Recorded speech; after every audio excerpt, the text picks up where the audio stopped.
your dishes done, but your house help has asked for a last-minute leave? Floors mopped, house dusted?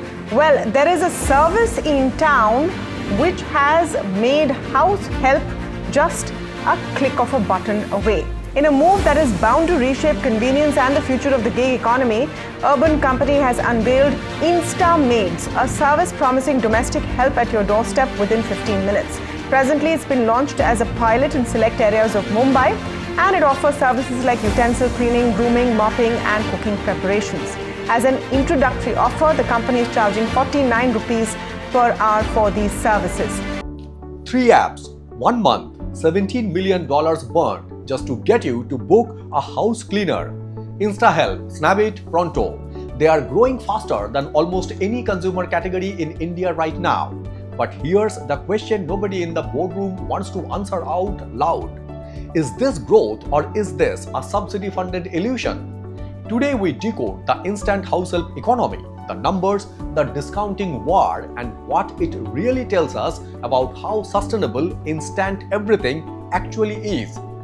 This is the Spotlight Beyond Profession, beyond headlines, beyond borders, where we go past the press release into the numbers that matter.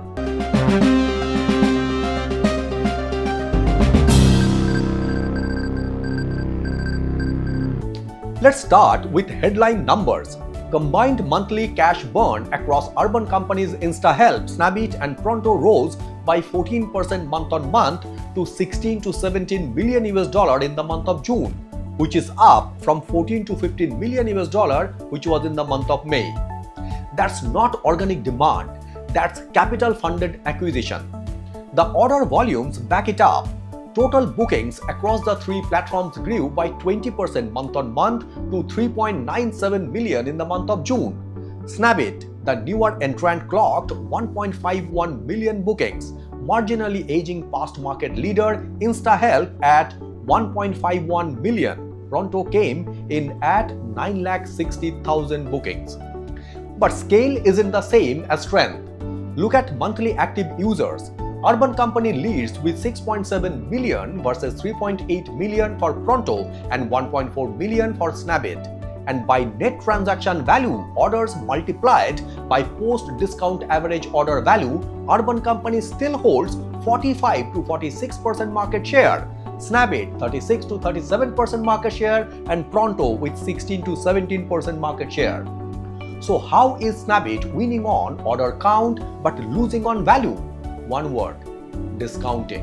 InstaMaid करके एक नई service launch हुई है। उसमें urban company ने क्या किया कि अगर आपको मेड बुलानी है घर पे कोई काम कराने के लिए, बर्तन के लिए या कपड़ों के लिए, तो आप वहाँ पे रिक्वेस्ट डाल सकते हैं। 15 मिनट में कोई मेड मिल जाएगी और 1 घंटे का 50 रुपए आपको देना होगा। उसकी सिक्योरिटी का क्या होगा? सिक्योरिटी में तो मेड को बुलाएंगे, अननोन पर्सन होगा तो वो उसकी गारंटी कौन देगा? हाँ, चीजें होती है जो मिसप्लेस हो जाते हैं और हमें उस टाइम पे नहीं पता चलता at the moment.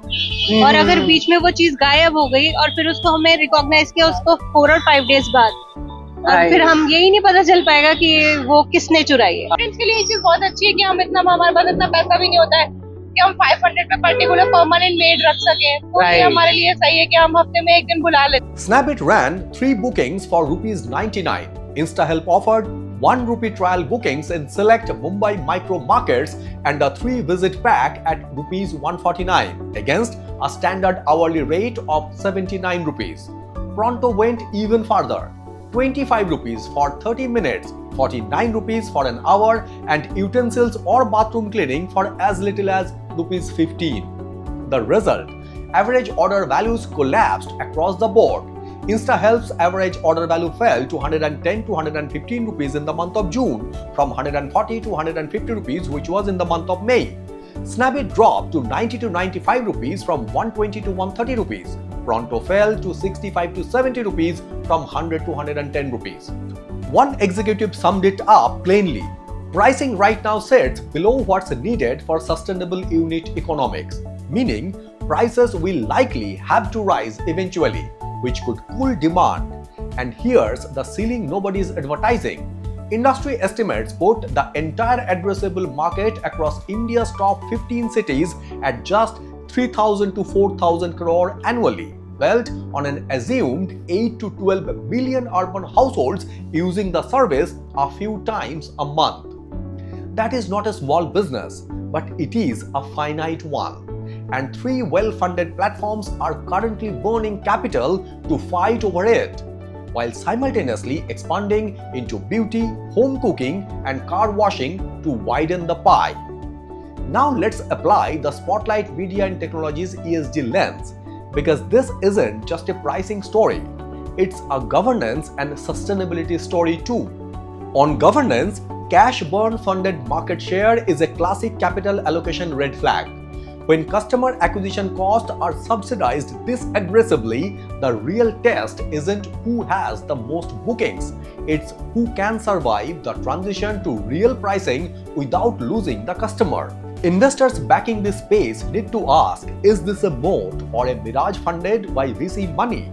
On the social dimension, and this is where we want to be direct, every one of these bookings is fulfilled by a gig worker. When platforms compete on 15 rupees and 25 rupees price points, that pressure doesn't stay with the platform. It eventually reaches worker earnings, service quality, and job security. Sustainable ESG practice isn't just about customer discounts. It's about whether the person cleaning your bathroom for rupees 15 is earning a livable wage per hour. That data is conspicuously absent from every one of these disclosures, and it shouldn't be.